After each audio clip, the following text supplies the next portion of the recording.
Sunderlight Production. Le Iron Marathon Tour n'a qu'un seul objectif, vous faire vivre toutes les émotions des plus grands marathons internationaux. Et aujourd'hui, nous mettons à l'honneur l'un des plus prestigieux, le marathon de Boston. C'est parti.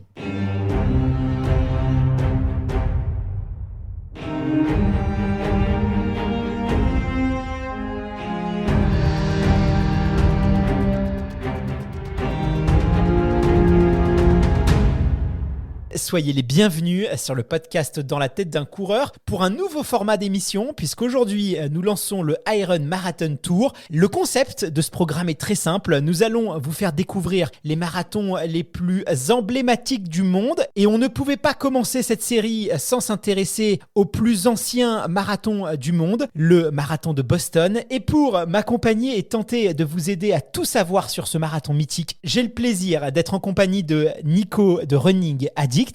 Salut Nico, comment est-ce que ça va à quelques jours du marathon? Parce que je crois savoir que tu vas le courir toi, le marathon de Boston.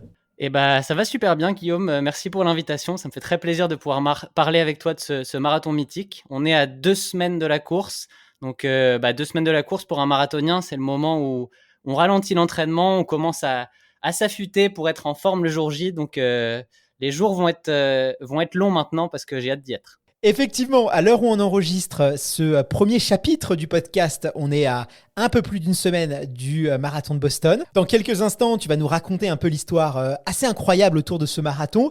Puis on va se projeter dans le futur et on va se retrouver à Boston sur la ligne de départ du marathon et on va vivre cet événement tous ensemble de l'intérieur. Donc restez bien avec nous jusqu'au bout. Et Nico, pour commencer notre échange, j'ai envie de te poser une question.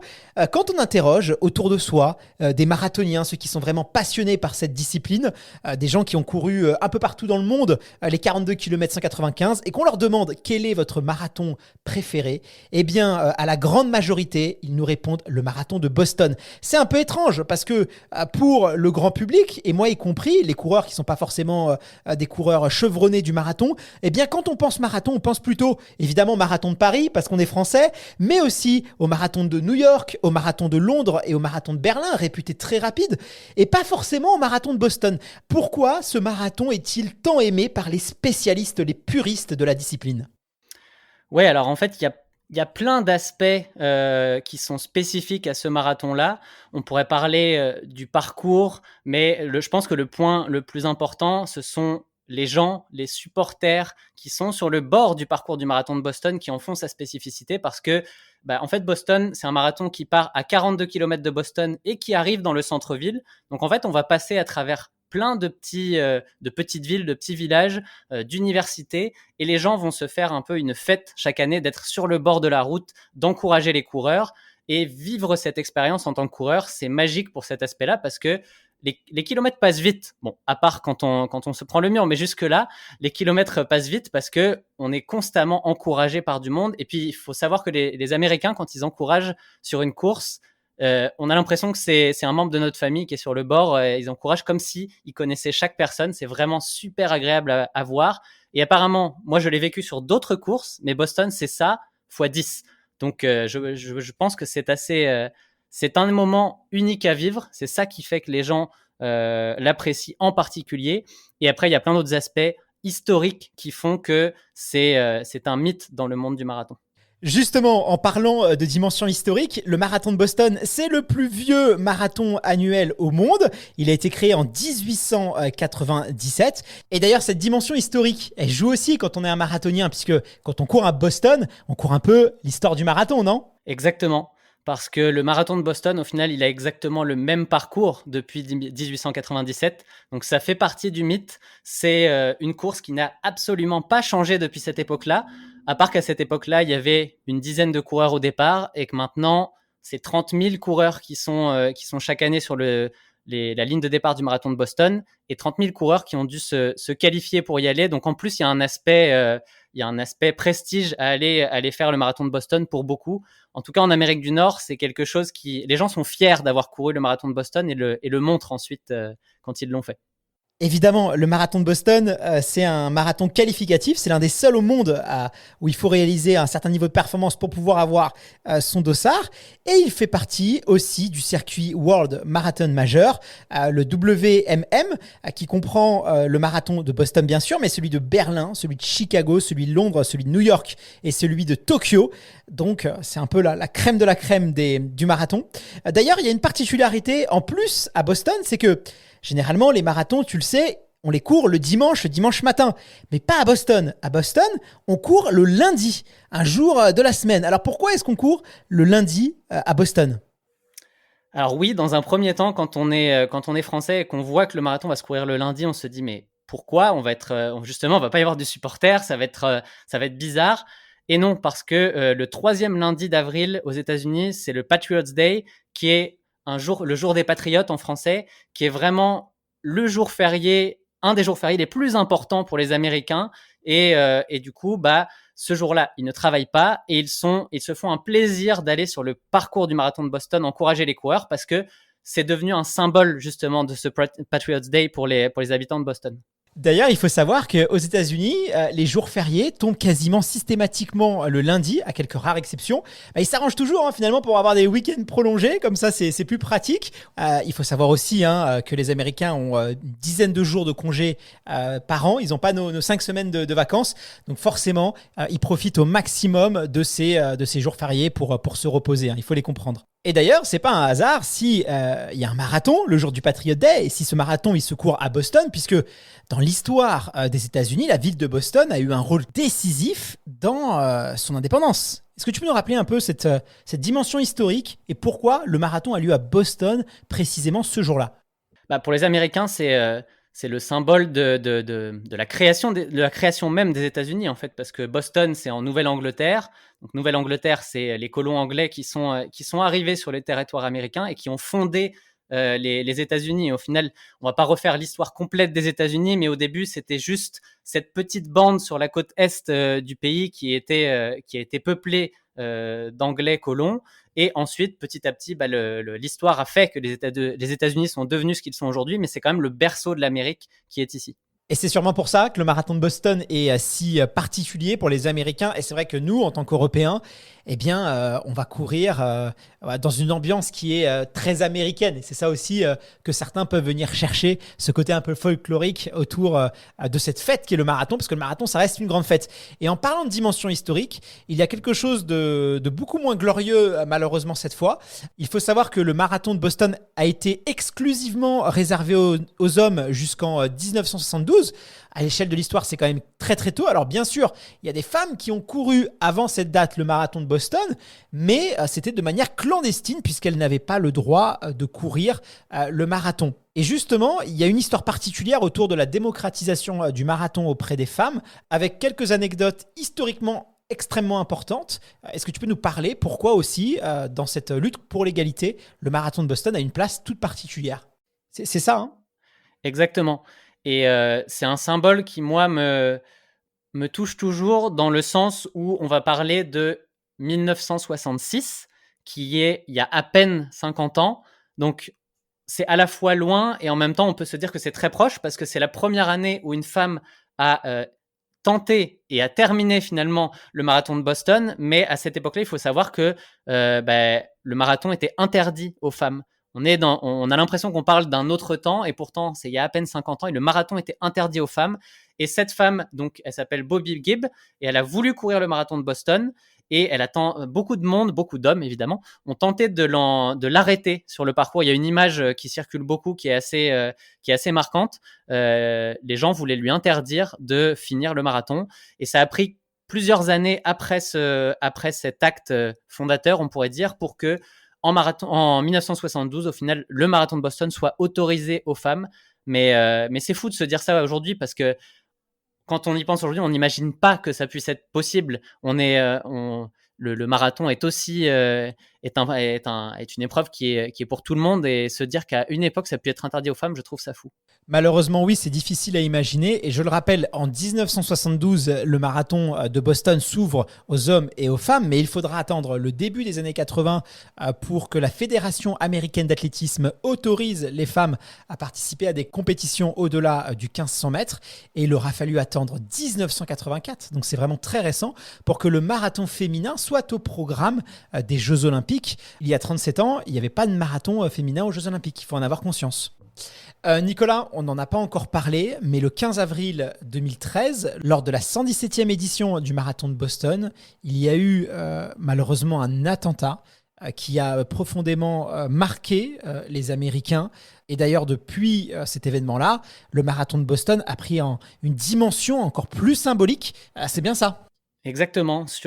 Il faut savoir que le marathon de Boston se finit en plein centre-ville, sur Boylston Street, qui est une des grosses avenues de Boston.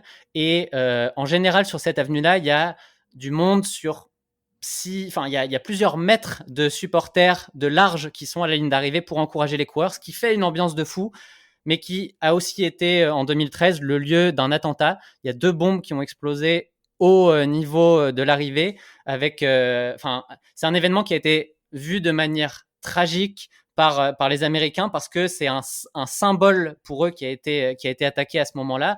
Et du coup, depuis, c'est devenu un symbole dans l'autre sens. Il y a un slogan qui a été créé, qui était Boston Strong, ce qui montre un petit peu comment fonctionnent les Américains. Ils vont jamais s'arrêter à ce genre de choses-là. Ils vont essayer de revenir, de rebondir plus fort. Et du coup, ils ont augmenté énormément la sécurité, et ils sont revenus l'année prochaine, l'année d'après, en 2014. Ils étaient tous au niveau de la ligne d'arrivée, ça ne les a pas empêchés d'être là, et au contraire de renforcer leur patriotisme et leur symbole de ce marathon. Effectivement, et d'ailleurs, si vous voulez en savoir plus, il y a un film qui est sorti en 2016 qui s'appelle Track à Boston, avec Mark Wahlberg, qui a eu un très grand succès aux États-Unis et qui est disponible, je crois, aussi en version française. Donc voilà, si cet événement vous intéresse et vous voulez en savoir plus, n'hésitez pas à regarder ce film. Il est disponible assez facilement sur les plateformes de streaming. Nicolas, dans quelques instants, on va se téléporter à Boston sur la ligne de départ du marathon. Ça va être assez incroyable. Mais avant ça, j'aimerais que tu nous expliques de manière un peu plus pragmatique, comment est-ce qu'on s'organise pour courir le marathon de Boston? Il y a peut-être des auditeurs et des auditrices qui ont peut-être envie de se lancer sur cette compétition. Et d'ailleurs, avant de discuter un peu de où se loger, qu'est-ce qu'on peut manger aussi là-bas, est-ce que ça coûte cher? Parce que voilà, il faut être aussi réaliste. Est-ce que ça coûte cher de courir le marathon de Boston? Parce que ça peut quand même vite s'envoler aux États-Unis, les prix. Alors, je vais en décevoir plus d'un, parce que je sais qu'il y a des nombreux débats au niveau de prix de dossard, notamment sur le marathon de Paris. À Boston, on est à $250 US. Donc, je ne sais pas quel est le taux de change en ce moment, mais on est autour de 200 à 250 euros juste pour le prix du dossard. Et il faut savoir aussi que ce jour-là, Patriots Day, c'est un jour férié. Les Américains sont beaucoup en mouvement. Donc, plus le marathon, les hôtels à Boston sont extrêmement chers. On parle là aussi de entre 200 et 400 dollars US la nuit, si on veut loger dans le centre de Boston. Donc, c'est quelque chose qui est cher quand même. C'est quelque chose qu'on fait une fois. Moi, je sais que je pense pas que je retournerai faire le marathon de Boston après, parce qu'une fois qu'on a validé l'expérience, on peut pas se permettre ça tous les ans. Effectivement, et ce qu'on peut vous recommander, c'est surtout de vous y prendre très très tôt pour l'hôtel, puisque comme tu l'as dit, c'est un jour férié, on est à Boston, donc c'est vraiment the place to be pour le Patriot Day, en plus du marathon qui est vraiment une fête populaire très impressionnante. Les gens se déplacent aussi pour aller encourager les coureurs, donc voilà, réservez votre hôtel très très tôt, parce que sinon les prix s'envolent. Nico, qu'est-ce qu'il y a à faire à Boston? Est-ce que c'est une ville culturelle intéressante? Est-ce qu'on peut visiter des choses? Parce que tu sais, l'idée c'est aussi d'allier plaisir du marathon avec découverte d'une nouvelle culture, d'une nouvelle ville. Quel est, selon toi, l'itinéraire un peu idéal à réaliser à Boston? Alors, ce qu'il faut savoir, c'est que c'est une ville qui est super agréable en termes de visite, de tourisme, et que beaucoup de choses peuvent se faire à pied. Donc, moi, ce que je conseille, c'est de ne pas faire ça avant le marathon. C'est d'arriver peut-être 2-3 jours avant quand même, pour se faire un peu au décalage horaire et habituer son corps au transport et être bon le jour du marathon, mais prendre quelques jours après, par contre, pour aller se balader dans la ville et justement voir cet aspect historique dont on parlait tout à l'heure, parce qu'il y a des musées, il y a des bâtiments qui sont restés et qui sont le symbole justement de cette création des États-Unis, qui sont vraiment très sympathiques à aller voir. Mais ce que je dirais encore plus en termes de logistique, en fait, et qui est important à comprendre, c'est comment gérer sa course, parce que la logistique du marathon de Boston est très différente de la majeure partie des marathons qu'on peut avoir dans le monde. C'est-à-dire? Eh bien, le fait est que ce que je disais tout à l'heure, c'est que le départ est à 42 km de Boston au final. Donc, pour aller au départ, eh bien, il faut prendre les fameux bus jaunes que l'on peut voir, les bus scolaires américains. Donc, grosso modo, pour un départ qui est entre 10h et midi, selon le moment où on part dans son sas de départ, eh bien, il faut partir de Boston à 6h45, entre 6h45 et 8h du matin. Donc, en fait, on va devoir se lever tôt, potentiellement prendre son déjeuner sur la route pour aller sur le marathon. Et ensuite, une fois qu'on est au départ du marathon, eh bien, on attend entre 1h30 et 2h sur place, dehors, dans l'herbe. Donc, c'est pas quelque chose comme sur les marathons où on peut aller dans son sas 20 minutes avant le départ et être relax avant ça. Là, il faut prendre tout ça en compte parce que ça fait partie de l'événement qui est Boston aussi, en fait. Et au niveau de la météo, c'est un marathon qui a lieu le troisième lundi d'avril. On est plutôt même fin avril, début mai. Quelles conditions climatiques il faut s'attendre à Boston? Il faut s'attendre à tout. C'est parole de Québécois qui l'ont fait de nombreuses fois. En fait, je vais donner un petit peu les extrêmes, mais Boston, c'est un parcours linéaire déjà. Donc, selon le sens du vent, on peut l'avoir plein d'eau comme je crois, en 2013 ou 2014, où ça a fait un record du monde, non homologué évidemment, mais ça a couru en 2h03, ça a couru extrêmement vite. Et à l'inverse, on peut avoir, comme en 2018, où là c'était la totale, vent de face tout le long, pluie battante, 2 degrés. Et du coup, là, il y a eu énormément d'hypothermie sur le parcours du marathon de Boston en 2018. Et en termes d'expérience, ça a été très compliqué pour tous les coureurs qui l'ont fait. Et on peut aussi parler d'une autre année qui était, je pense, 2011, où il a fait 30 degrés au cœur de la journée. Et sachant que le départ du marathon est entre 10h et midi, tout le monde se prend le cœur de la journée sur le marathon.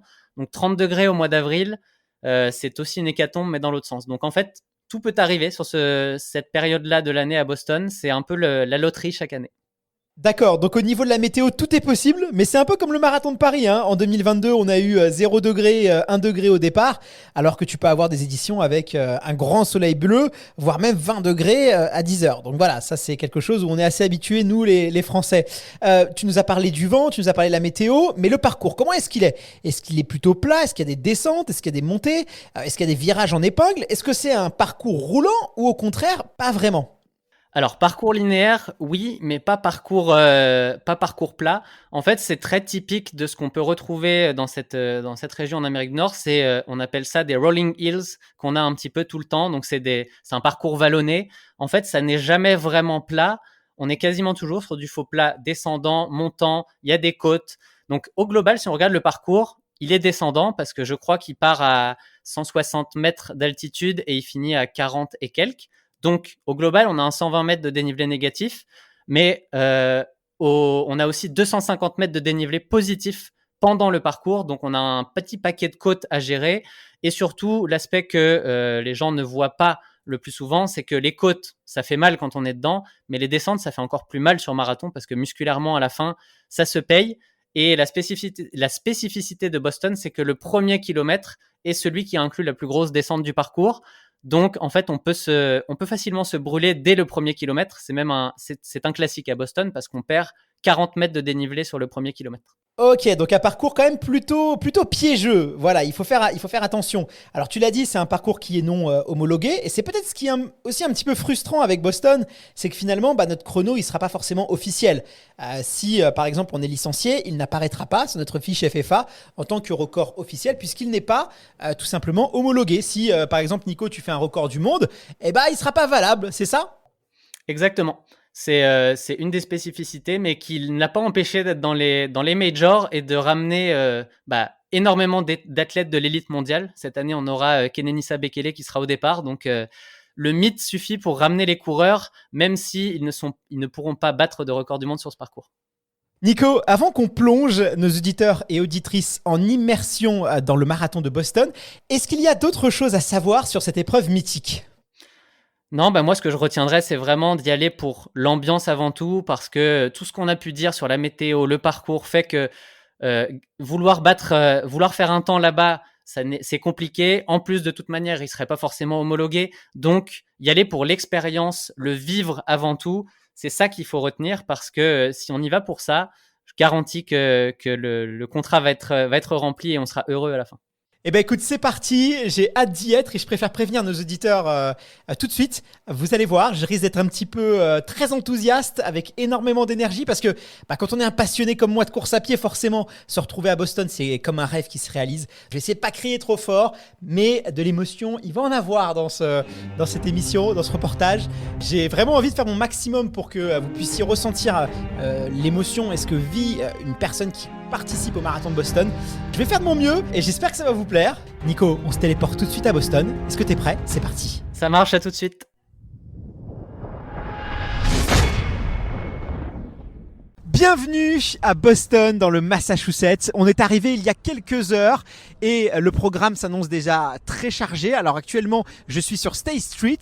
Je vais tenter d'aller sur le salon du running, Expo Running. Puis ensuite, je vais aller retrouver Nico qui lui aussi est arrivé il y a quelques heures à Boston. Ensuite, on va aller chercher quelques Frenchies qui vont courir à ce marathon mythique. Et en toute fin d'après-midi, je vais aller voir cette fameuse finish line en plein centre de Boston avec cette belle ligne jaune, histoire de prendre la température à quelques heures du départ. Et ben écoutez, je vous dis à tout de suite.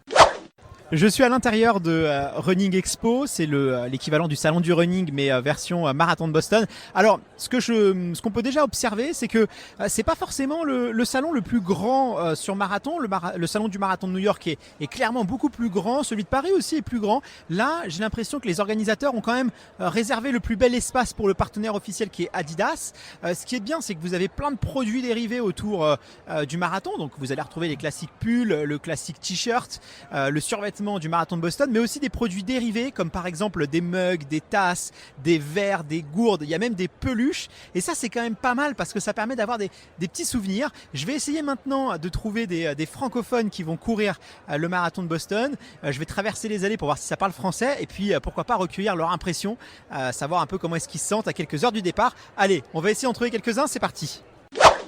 Alors je viens de croiser Margot. Salut Margot, comment ça va? Ça va. Tu viens d'où Je viens de Bordeaux. Bordeaux, c'est la première fois que tu. Est-ce que c'est la première fois que tu cours aux États-Unis? Est-ce que c'est la première fois que tu cours un marathon? C'est la première fois que je viens aux États-Unis, ouais, pour courir un marathon. Et du coup, qu'est-ce qui t'a donné envie de venir courir aux États-Unis et plus particulièrement avoir choisi le marathon de Boston plutôt, pourquoi pas, le marathon de New York ou de Chicago? Eh bien, en fait, j'ai eu la chance avec Adidas d'avoir un dossard. Donc, du coup, ça m'a permis de venir jusqu'ici, à Boston. Et comment est-ce que tu trouves la ville? Franchement, c'est génial. L'engouement autour du marathon est incroyable. La ville s'arrête, en fait, pour ce marathon. Donc, voilà. Et est-ce que tu as commencé un petit peu à visiter? Est-ce que tu as découvert quelques spots? Oui, j'ai fait le tour de la ville à pied, là, donc j'ai les jambes un peu sciées. C'est pas l'idéal quand on prépare un marathon de faire le tour de la ville, mais c'est vrai que c'est tentant. C'était un peu excitant de faire le tour, donc. Et là, c'est quoi le projet? Est-ce que tu vises un record? Est-ce que tu viens juste quand même pour profiter de l'ambiance et voilà, la performance sportive, c'est pas forcément ta priorité sur ce marathon-là? J'aimerais bien rapprocher ce que j'avais fait il y a quelques mois à Valence, mais non, après je viens pour l'ambiance et voilà, vivre l'expérience américaine du marathon. Et comment ça s'est passé ton arrivée là? Est-ce que je crois que tu m'as dit que tu avais eu quelques soucis avec ta valise, c'est ça? Un petit souci avec Air France, en effet, j'ai toujours pas ma valise, donc j'ai tout mon matériel pour courir demain qui n'est pas là, donc un peu compliqué.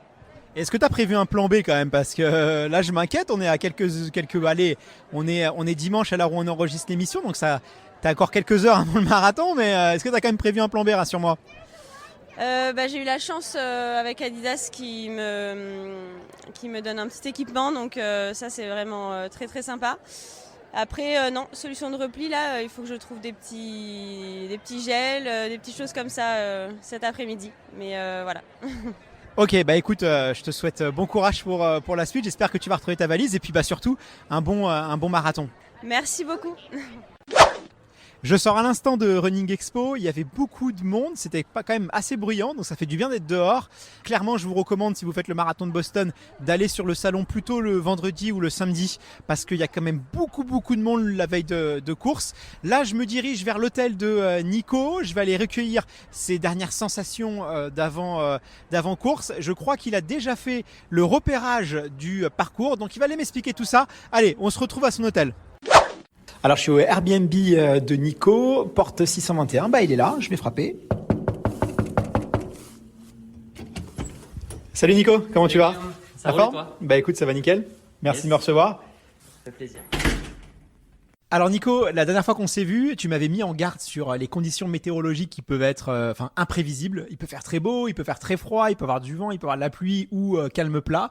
On est à quelques heures du départ, on a eu les bulletins météorologiques sur la course. À quoi on doit s'attendre alors pour demain?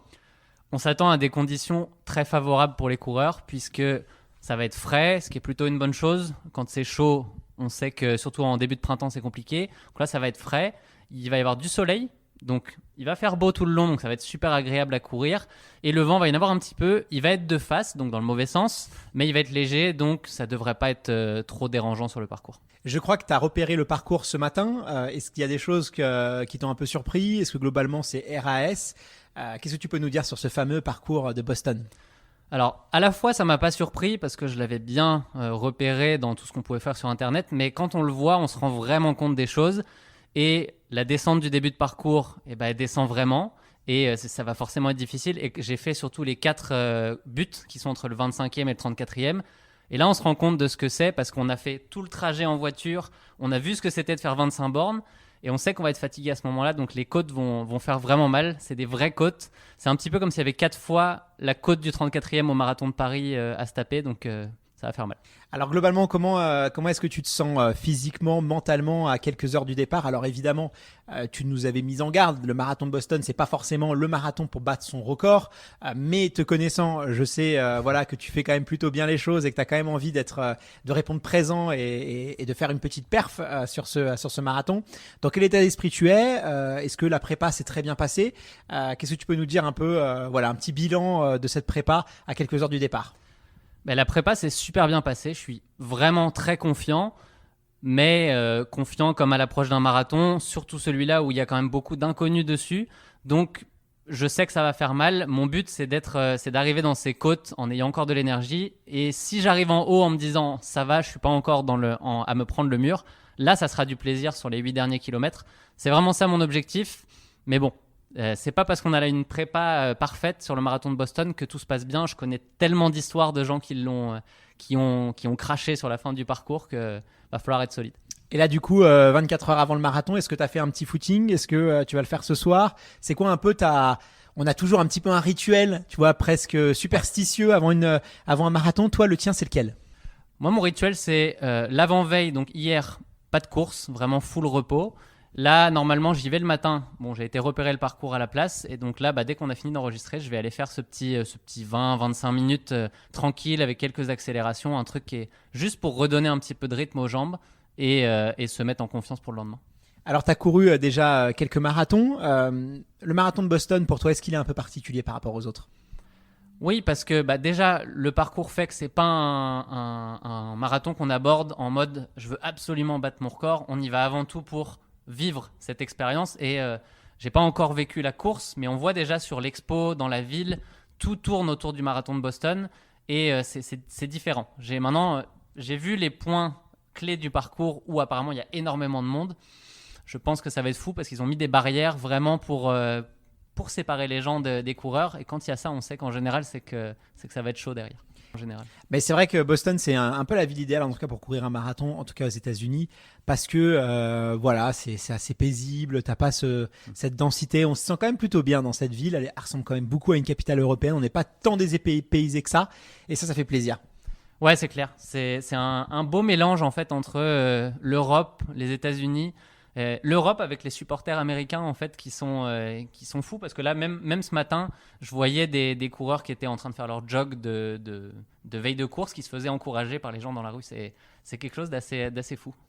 Bah écoute Nico, on te souhaite le meilleur pour cette course de demain. Nous en tout cas on sera sur le parcours pour t'encourager et puis on t'attend sur la finish line, c'est cette fameuse ligne jaune en plein cœur de Boston. Bah là t'es logé juste à côté, donc voilà, on te retrouve à cet endroit-là pour recueillir tes impressions et savoir comment ça s'est passé. Donc à toi de jouer maintenant. Yes, j'ai hâte de vous retrouver là-bas. Bon, je viens de laisser Nico, il est très serein, il s'est bien préparé et il sait parfaitement ce qu'il a à faire. Sinon, je viens d'arriver à Bolston Street, vous savez c'est la finish line, elle est en plein centre de Boston, donc c'est quand même assez pratique quand on arrive, on peut facilement retrouver son hôtel. Tout le monde se prend en photo, là il y a une ambiance assez électrique. Il faut savoir que cette ligne, elle est toute l'année présente à Boston, donc voilà, si vous allez visiter cette ville, même en dehors du marathon, vous allez pouvoir y passer et la trouver. Il y a vraiment beaucoup d'ambiance, j'ai même dû m'écarter un petit peu parce que j'avais peur qu'au micro on n'entende pas ce que je dis. Clairement c'est vraiment le point culminant du marathon à Boston et là on lit déjà dans les regards qu'ils ont hâte d'arriver sur cette ligne d'arrivée. L'émotion est bien au rendez-vous. Bon, maintenant je vais aller me coucher parce que je me lève très très tôt demain. Donc voilà, si je veux être en forme, vaut mieux être sage. Donc je vous dis à tout de suite. Alors on est lundi, jour de marathon, il est environ 5h du matin. Je parle pas très fort parce que je suis encore dans l'hôtel. Je m'apprête à partir. Alors là le programme c'est d'aller rejoindre la finish line où l'équipe de l'organisation attend les différents médias pour nous emmener sur la ligne de départ, donc qui se trouve à 42 km du coup de Boston, dans la ville de Hopkinton. Les coureurs, eux, vont partir avec des bus scolaires américains. Vous savez, c'est les fameux bus jaunes. C'est pas forcément évident pour eux parce que ce matin il fait quand même assez froid et ils peuvent attendre 1h30, 2h, 2h30 avant le départ. Donc voilà, il faut prendre son mal en patience et faire en sorte de pas trop refroidir. Essayer de garder le corps en mouvement, mais c'est pas forcément simple. Bon, je vous en dis pas plus et on se retrouve tout à l'heure dans les rues de Boston. Alors il est un peu plus de 6h30, je suis dans l'un des 3 bus affrétés par l'organisation. Il y a un bus pour les athlètes élites, un bus pour les médias et un bus pour le staff de la course. C'est assez particulier puisqu'on est escorté par des véhicules de police, donc je vous avoue que c'est la première fois que ça m'arrive de me faire escorter comme ça. Évidemment il y a beaucoup de circulation, ce serait quand même dommage que les athlètes n'arrivent pas à l'heure pour prendre le départ, donc on est escorté par la police de Boston. Allez, on se retrouve sur la ligne de départ. Alors on vient d'arriver à Hopkinton sous bonne escorte policière. Finalement le départ me surprend beaucoup. Je m'attendais à une logistique un peu plus impressionnante avec une énorme marche de départ. Et en fait pas du tout. Simplement 2 petits poteaux, une ligne au sol. C'est extrêmement minimaliste. Franchement il faut vraiment chercher cette ligne de départ pour la trouver parce que c'est pas du tout évident. Et première constatation au niveau du parcours. Alors on m'avait prévenu, on m'avait dit que c'était un départ en faux plat descendant. Mais je peux vous dire que c'est pas du tout un faux plat descendant. C'est carrément une descente. Ça descend très très très sévèrement. Il faut, c'est à mon avis extrêmement piégeux. Donc voilà, faites très attention si vous prenez le départ du marathon de Boston. C'est carrément une pente en fait, on va pas se mentir. Allez, on se retrouve tout à l'heure. Alors le départ va être donné dans quelques instants. On va essayer de se mettre au plus près de cette fameuse ligne jaune. Allez, rendez-vous sur la ligne de départ. 30 seconds, this will be the last announcement. Good luck everybody.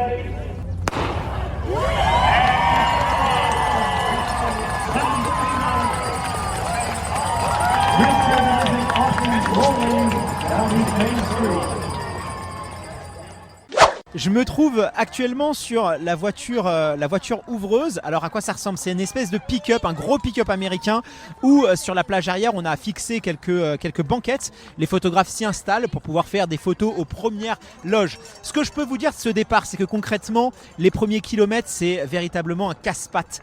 Ça monte, ça descend, il y a des petites côtes, des buttes. Vous êtes quand même pas mal exposé au vent. Donc une première partie de course pour l'instant très très très délicate à gérer pour les coureurs. Alors on vient de passer le 10e kilomètre, l'ambiance commence à monter puisque là on traverse des villes un peu plus importantes. Juste avant ça, c'est vraiment des tout petits villages américains au milieu des forêts avec des maisons typiques américaines qu'on peut voir à la télévision avec des colonnes, une architecture d'ailleurs un peu particulière pour nos yeux d'Européens. L'ambiance monte, mais elle n'a pas encore atteint son paroxysme. À mon avis, plus on va s'approcher de Boston, plus l'ambiance va être absolument dingue. J'ai hâte d'y être. Allez, je vous dis à tout à l'heure. Ça y est, l'ambiance commence à monter sérieusement. Plus on avance, plus les villes sont grandes et plus forcément l'ambiance monte. J'ai remarqué déjà quelque chose, c'est que vous avez énormément de ravitaillements en eau tout au long du parcours. Alors c'est vrai que nous à Paris, les ravitaillements sont plutôt tous les 5 km, mais là c'est tous les 2-3 km. Alors qu'est-ce qu'on retrouve sur ces ravitaillements? Pour l'instant que de l'eau, il n'y a pas eu un ravitaillement alimentaire avec des bananes, des oranges ou du chocolat. Pour l'instant voilà, c'est que de l'eau. Et surtout du Gatorade, vous savez ces boissons énergisantes qui sont très appréciées des coureurs américains. Voilà, donc 15e kilomètre environ, on se retrouve tout à l'heure et je vous dirai ce qu'on trouve dans les ravitaillements solides. Allez, à tout à l'heure. Alors je profite d'un passage un peu plus calme pour vous expliquer ce qu'on observe tout au long des routes du marathon et notamment le public. C'est un public qui est extrêmement familial. Les gens sont dehors avec des barbecues, en famille. Il y a des trucs un peu particuliers comme par exemple des enfants sur des trampolines. Vous avez, je sais pas, comme ça une trentaine, vingtaine de trampolines et des gens qui sautent. Il y a des gens aussi sur des rameurs. Vous avez une quinzaine de rameurs avec des gens qui font du rameur en train d'applaudir. C'est voilà, je sais pas trop le concept, mais c'est assez rigolo à voir.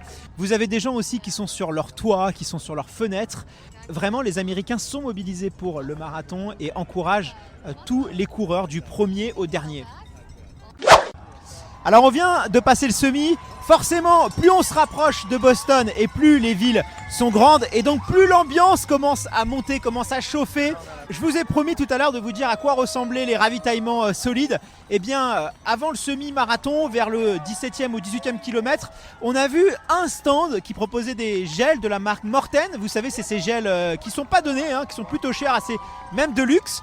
L'impression que j'ai, c'est que tous les stands de ravitaillement sont en fait des ravitaillements pris en charge par des partenaires de la course, donc des sponsors, des marques.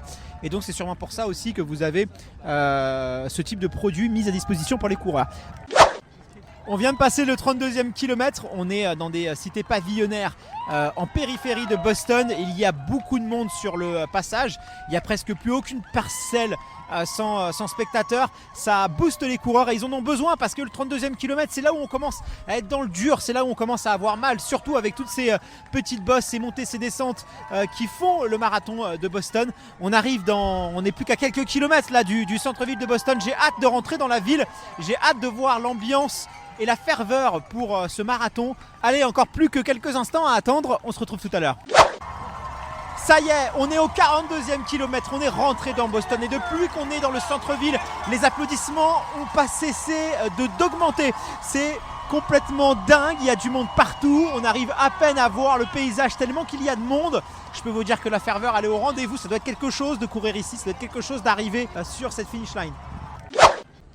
Alors je suis descendu à l'instant de la voiture suiveuse, c'est pour ça que j'ai coupé la séquence juste avant un peu rapidement.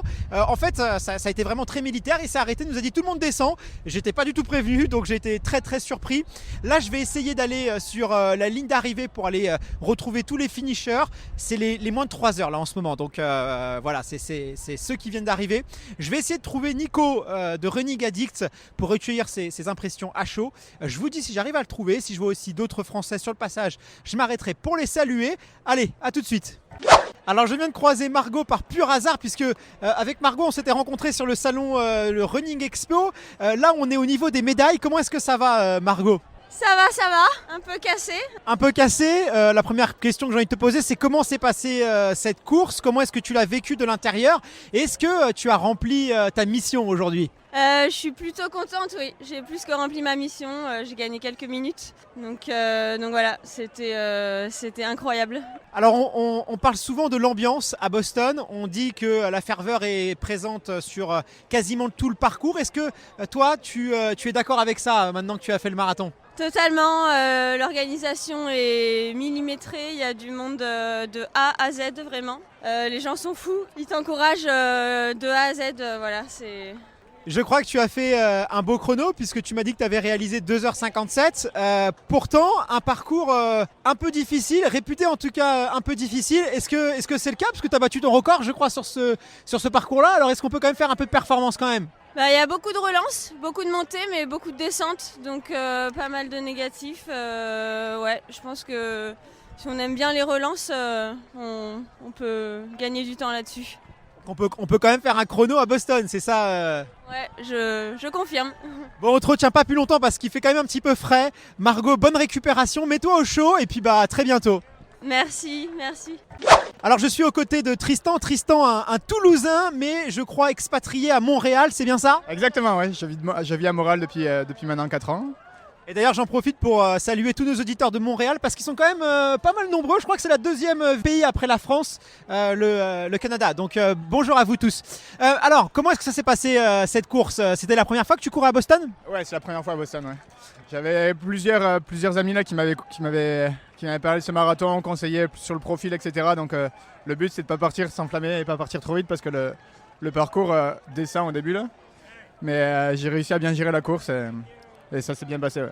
Alors, tu as fait un chrono. Est-ce que tu as atteint ton objectif aujourd'hui? Ouais. Je suis super content là. J'ai fait environ 2h50. J'ai réalisé mon record personnel qui était de 2h57 là. Donc on va dire qu'il est quand même bien battu. Mais je reviens de loin aussi, donc je suis super content. Ouais. On parle souvent de Boston pour son ambiance. Comment s'est passé l'intérieur? Est-ce que cette ambiance, tu l'as trouvée incroyable? Ah ouais, non, incroyable. Incroyable du début jusqu'à la fin. La dernière ligne droite est folle. Tout le monde qui crie. Et puis il y a une mention aussi au 20e kilomètre, c'est fou là, devant le collège. Là, les girls qui crient, là, c'est quand même une balade. Et quand tu arrives dans le centre-ville de Boston avec toute cette foule, j'imagine que tu dois avoir la chair de poule, non? Moi qui l'ai vécu en tant que spectateur, c'était complètement dingue. Alors j'imagine pas en tant que coureur, ça doit être hallucinant. Ouais, exactement. Il y a les poils des jambes qui s'irrissent là. Genre, on a les frissons, on a plus mal aux jambes. Il faut profiter de l'instant et c'est quand même fou. Bah écoute, bonne récupération à toi et puis à très bientôt. Merci beaucoup. Alors je viens de retrouver Nico qui a l'air frigorifié. Est-ce que ça va, Nico? Un peu fatigué là. J'ai vraiment donné tout ce que j'avais sur la fin et une fois qu'on passe la ligne et qu'on commence à se refroidir, après c'est compliqué. Nico, comment est-ce que ça s'est passé? Est-ce que l'objectif a été atteint?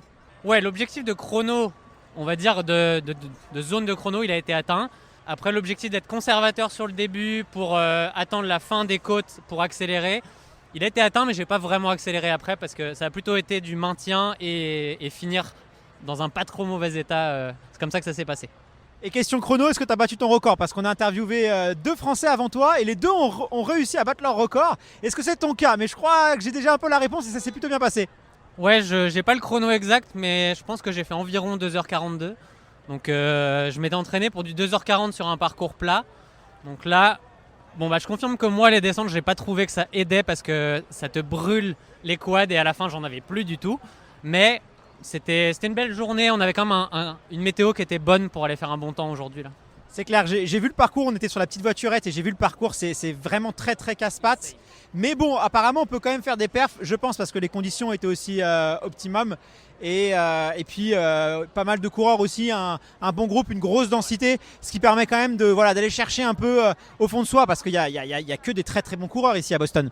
En fait, même les 2-3 premiers kilomètres, tu sais, je disais, faut pas partir trop vite. Tu ne peux pas partir trop vite parce qu'il y a tellement de monde qu'en fait, il y a un bouchon. Là, comme au départ de l'UTMB, c'est ça ralentit tout seul et tant mieux parce que ça permet de pas partir trop vite. Mais c'était fou. Entre ça et les spectateurs, là, on est constamment à être dans l'énergie, c'est vraiment très très cool.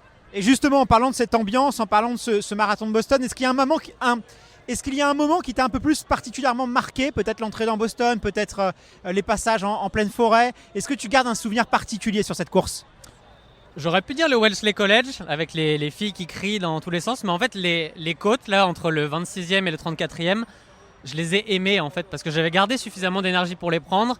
Et là, on peut se servir de l'énergie des gens, et c'est très, très cool à passer ça.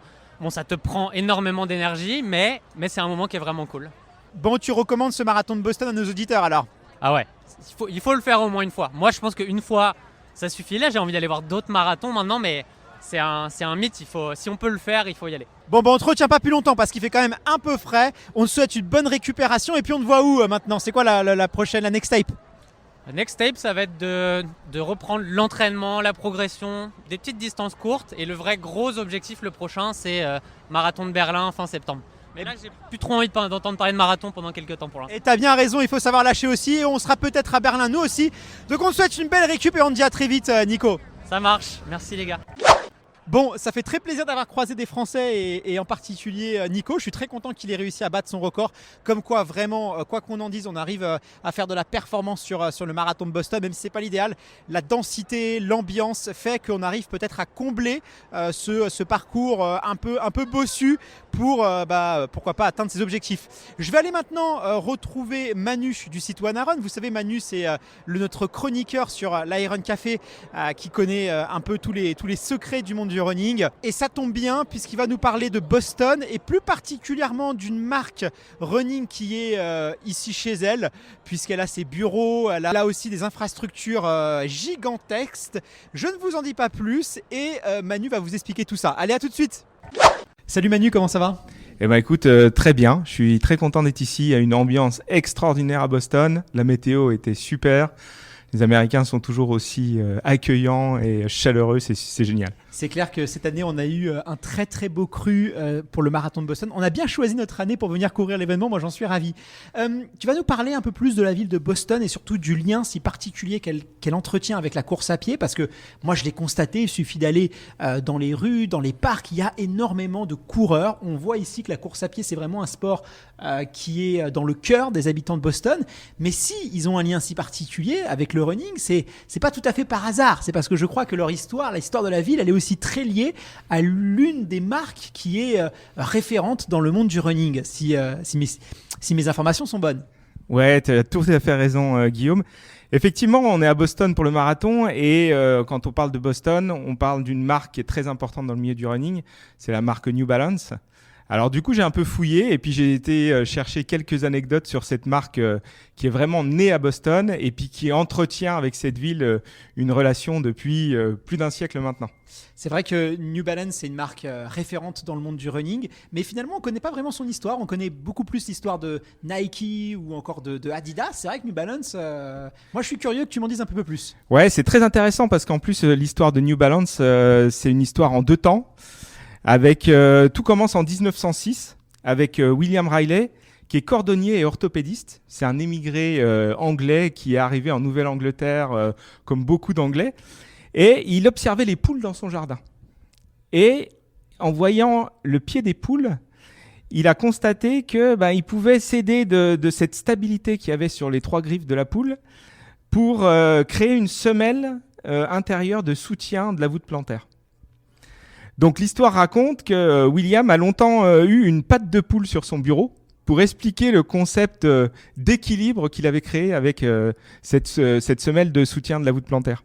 Alors, je t'avoue que quand on regarde une semelle de New Balance, on pense pas tout de suite à une patte de poule. Donc, je pense qu'elle a beaucoup évolué depuis 1906. Ouais, c'est ça. Mais ce qui était important dans cette petite anecdote, c'était cette histoire d'équilibre. Puisque si tu connais bien la langue de Shakespeare, si je te dis nouvel équilibre, et en fait, ça se traduit par New Balance. Et voilà, on y est effectivement. Merci pour la petite anecdote. Donc, le premier nom de la compagnie, ça s'appelait The New Balance Arc Company. Ensuite, l'entreprise va distribuer principalement des chaussures orthopédiques et des semelles pour les gens qui avaient des problèmes de pied. Et en fait, c'est en 1938, William Riley, toujours, s'intéresse de plus en plus à la course à pied. Et il élabore, en collaboration avec un club d'athlétisme de Boston, la première chaussure à pointe de la marque. Donc ça, c'était avant la Seconde Guerre mondiale.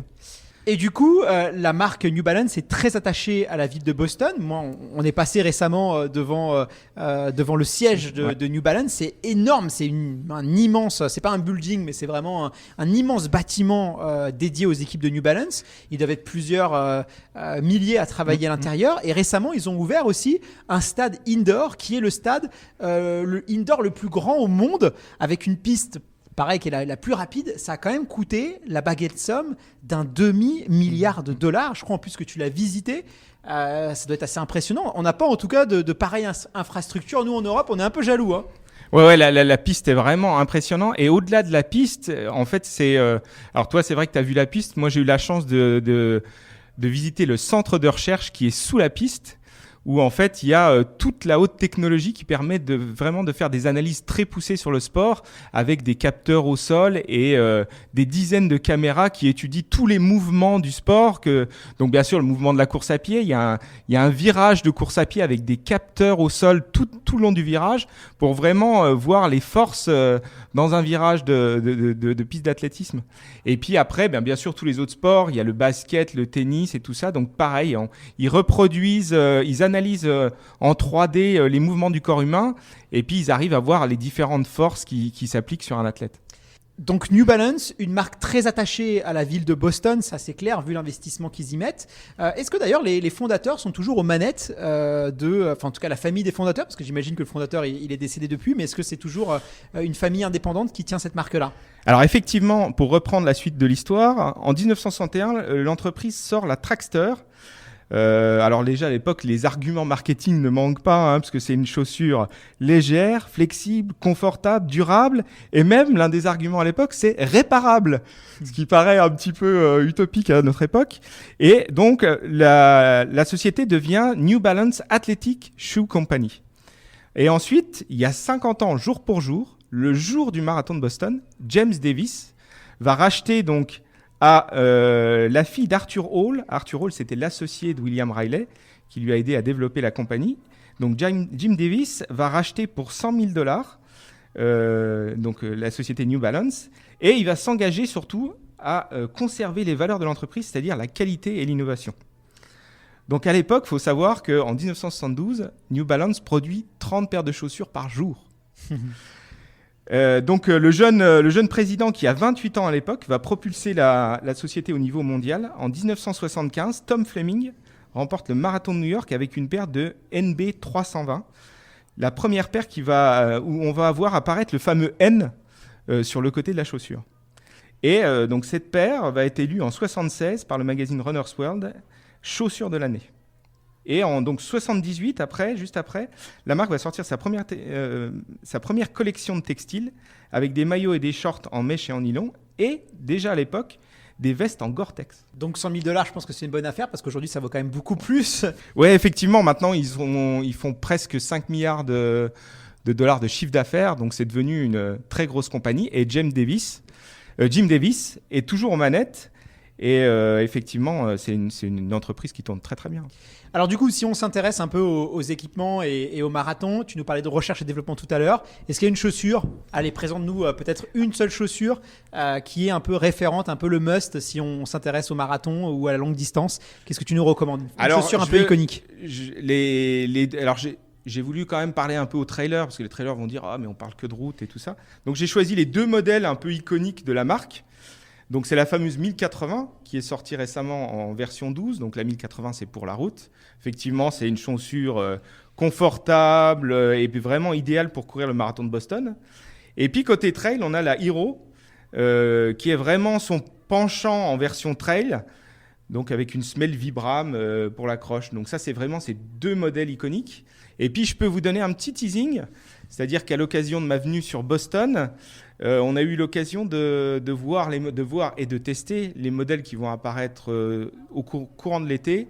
Et il y a des très belles choses à venir chez New Balance. Ah, il faut que tu nous en dises un petit peu plus maintenant. Tu ne veux pas nous dire ça sans nous révéler quelques... Voilà, on sait quand même que tu es toujours dans les bons tuyaux, toi, Manu. Il faut que tu en dises un peu plus, là. Je ne peux pas te... Alors, je peux pour pas les auditeurs dans la tête d'un coureur. Pour les auditeurs et les auditrices dans la tête d'un coureur, il faut que tu nous en dises un peu plus, Manu. Alors, de toute façon, il n'y a pas un grand scoop, mais il va y avoir effectivement un modèle à lame de carbone qui va arriver en deux formats. Un format qui sera... au-delà des 4 cm légal, donc ça sera un modèle plus d'entraînement. Et donc, non homologué pour la route. Non homologué pour la route parce qu'au-delà des 4 cm. Et puis il y aura un modèle élite, donc là qui sera vraiment juste en dessous des 4 cm et qui va permettre de faire la performance le jour de la course. Bon merci infiniment Manu pour tous tes précieux conseils et puis je te donne rendez-vous pourquoi pas dans un prochain Iron Café puisque là tu t'es un petit peu délocalisé à Boston mais on te retrouvera bien sûr à Paris. À très vite. Tout à fait. À bientôt. Et voilà, c'est déjà le moment de se quitter. Je suis encore dans les rues de Boston. J'espère que cette petite escapade vous a plu. J'espère que ça vous a donné envie à vous aussi, pourquoi pas, de courir un jour ce marathon mythique. En tout cas, c'est tout ce que je vous souhaite. Sinon, au moins, j'espère qu'on vous aura fait vivre les émotions de cette course. Il me reste plus qu'à vous donner rendez-vous dès lundi prochain pour un nouvel épisode de Dans la tête d'un coureur. Je vous dis à très vite.